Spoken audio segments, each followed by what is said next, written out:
the days, it really starts on Thursday for it to enhance. Now, it comes in Wednesday through Sunday, northern Wisconsin and the Yup, the Porcupine Mountain Range outside of Marquette.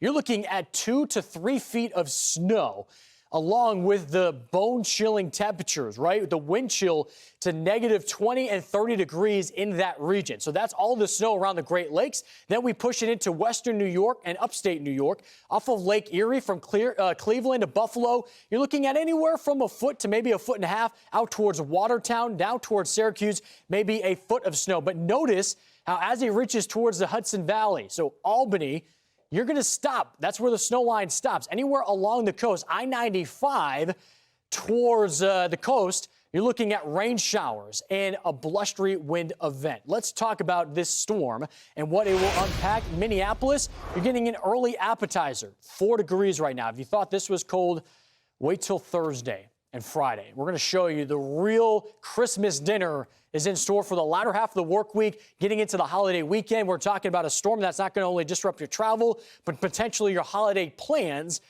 if you are planning to be outside. So let's show you what we know as of this moment.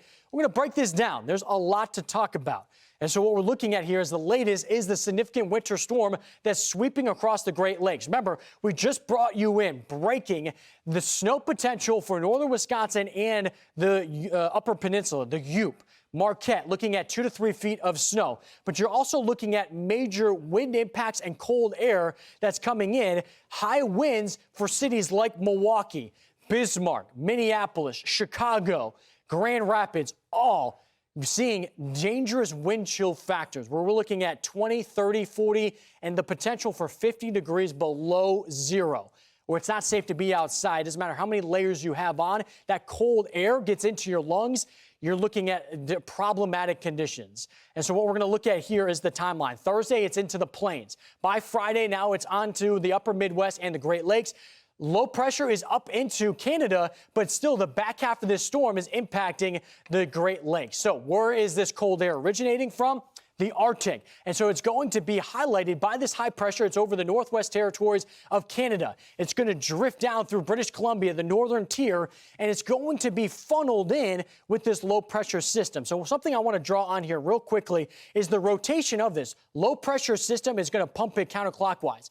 High pressure system is camped out over here. This is clockwise rotation. So you now have this accelerating into this region. And what you want to notice is this right here.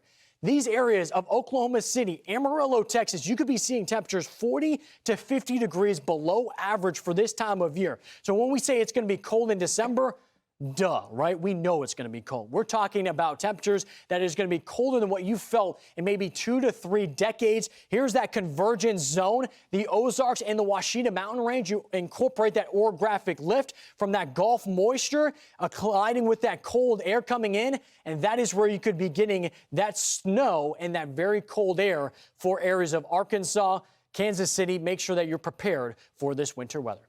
I'm Amy Freeze. Welcome to Fox Weather's YouTube page. We have more great videos on the way, so make sure to subscribe to stay updated on all things weather.